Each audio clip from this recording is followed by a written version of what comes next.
Yeah, my name is Rachelle Chase, and I am an author, a podcaster, a journalist. I started a nonprofit, Uniting Through History, and my research area is history, but right now my recent ones are Buxton and Susan Clark. I think to do history means when you look at history, finding something that you connect with, be it an event, a person, an invention, a time period. I mean, something that really resonates with you that you say, oh my gosh, I want to dive deeper. I want to learn more about that.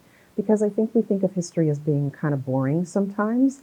But I guarantee if you can find the most boring subject, if you dig deep enough, you can find something that interests you and that you can say, oh my gosh, I want to learn more about this. Again, people make stories. So to bring your history alive, it's like writing about people, and weaving them into that story, whatever that historical thing you're doing. Like taking for Buxton, for example, Buxton was a coal mining town that was established in 1900. If I just tell you that, that's like, well, yeah, wow, that's kind of boring, right? But if you delve deeper, it's like, okay, well, what made Buxton really unique? Well, the time period. It was predominantly Black at a time in 1900 where Black people, that was not the norm. Black people didn't have equal rights. If I find one person, oh, Dr. E.A. Carter was the first African American to, graduate from the University of Iowa and get a medical degree. So it's like when you delve deeper and you find these stories about things that bring that history to life, that is how, to me, you really bring history alive. With women, a lot of times there's not a lot known unless they're this major figure, like Ida B. Wells or Madam C.J. Walker, something like that, where they're in the news constantly. When they're not, a lot of times it's Mrs. So-and-so, Mrs. So-and-so went to this event. But Mrs. So-and-so had a name, a first name, she had a life, she might have been an activist. So when you don't have a lot of information, how do you bring that person to life? It's also going, I find, like coming to the State Historical Society. If I hadn't really come here and found the audio histories, oral histories of Buxton residents, that wouldn't, I couldn't have written that book.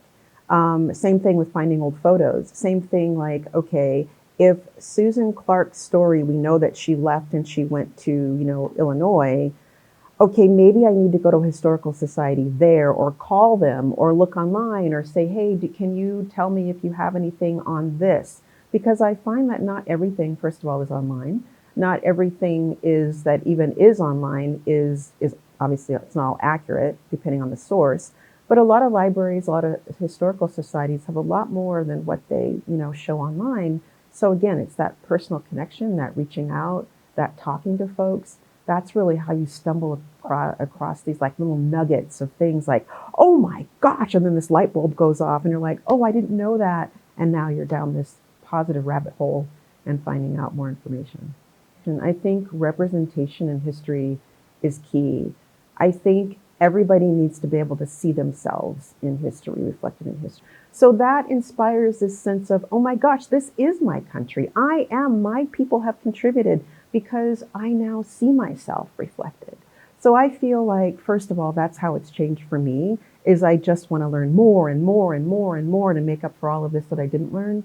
But I really feel like it is key for all students to be able to see whatever that means to them, to be able to see who they are. And I think as historians, no matter what we're writing about, I think we need to bring in other perspectives, other people into the story because everybody contributed to the growth of this country.